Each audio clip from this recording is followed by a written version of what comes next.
Dear friends, ఈరోజు మనం lateral thinking అంటే ఏందో తెలుసుకుందాం. జనరల్గా సాంప్రదాయక పద్ధతులు కాకుండా వేరే పద్ధతుల్లో ప్రయత్నాలు చేయటాన్నే లేటరల్ థింకింగ్ లేదా thinking out of the box లేదా థింకింగ్ బియాండ్ ది థింకింగ్ అంటారు. ఎప్పుడైనా సరే కొత్త కొత్త ఆవిష్కరణలు వచ్చినాయి అంటే దానికి డిఫరెంట్గా ఆలోచించటమే.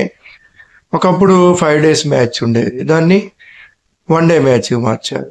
1 day మ్యాచెస్ని 2020ని 10-10 దాకా కూడా ఆలోచిస్తున్నారు. కాబట్టి క్రికెట్ ఎలాగైతే డిఫరెంట్గా మారిందో అదేవిధంగా ట్రావెలింగ్ మోడ్స్ ఎన్నో మారినాయి.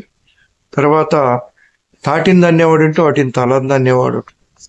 అదేవిధంగా మరి మనం డిఫరెంట్గా లేటరల్ థింకింగ్ కలిగి ఉంటే అవుట్ ఆఫ్ ది బాక్స్ ఆలోచించినట్లయితే అనేక రకాల మార్పులు జరుగుతాయి.